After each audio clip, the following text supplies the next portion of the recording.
취업을 준비하며 배달원으로 일하던 28살 한 청년이 주류배달 신분증 요구에 전치 6주의 폭행을 당했다는 소식이 전해지며 논란이 되고 있습니다. 지난 16일 배달원 A씨는 한 아파트로 배달을 갔다가 고객에게 폭행을 당하는 참변을 당했습니다. 음식에 소주 3병을 주문한 고객에게 서명과 함께 신분증을 확인을 부탁하자 배달원 A씨가 내민 휴대폰에 고객은 선만 하나 긋고 돌아서려 한 것입니다. 이에 A씨는 고객에게 신분증 확인을 요구하자 너 지금 시비 거냐는 고성이 돌아왔다고 합니다. 외모는 중년쯤 되어 보이는 고객이었으나 주류 주문 고객은 성인 여부 확인을 위해 대면으로 신분증을 확인하고 서명을 받는 게 원칙이라는 걸 알고 있던 배달원 A씨는 규정대로 하는 것이라면서 다음 배달도 가야 해서 손님에게 시비를 걸 이유가 없다고 말하고 재차 신분증을 요청했으나 고객은 욕설과 함께 A씨를 밀쳤습니다.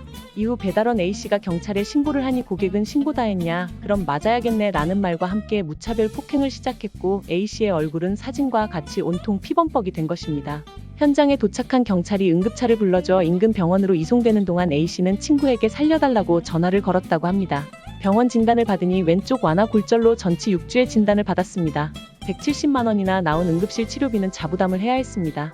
응급실에 누워있던 A씨에게 배민 측은 고객이 맞았다고 하는데 사실이냐며 연락을 해왔는데 사건 직후 경찰서로 이미 동행한 가해자가 쌍방폭행을 주장하고 있었던 것입니다. A씨는 자초지종을 설명하고 통화는 마무리되었지만 이후 배민 측 연락은 없었다고 합니다. 어찌할 방도를 몰라 답답해진 A씨는 며칠 뒤 먼저 배민의 산재 신청 방법 등을 문의하니 사고 경위는 회사에서 근로복지공단에 알려줄 수 있지만 신청은 직접 해야 한다고 안내했습니다.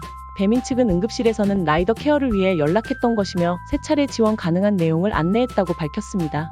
A씨는 벌써 치료 입원 등으로 300만 원 넘게 들었다며 그나마 모아둔 돈이 있고 가족도 우선 내 몸부터 회복하라며 지원해 주셨지만 배달원 중에는 생계 힘든 분도 많은데 이런 일을 당하면 얼마나 막막할지 모르겠다고 말했습니다. 이어 배달원에게 바디캠을 지급하거나 이번처럼 심각한 폭행을 당하면 치료비라도 우선 지원해주고 산재 등 안내도 적극 해줬으면 한다고 했습니다. 배민 측은 피해 배달원에게 심리 상담 프로그램을 안내했고 이후 필요한 내용도 적극 지원할 계획이라고 말했습니다. 이처럼 현장에서는 고객의 갑질, 폭언 등이 발생했을 때 배달원에 대한 보호 조치가 부족하다는 목소리가 많습니다. 이에 누리꾼들은 우리나라는 쌍방폭행법을 고쳐라.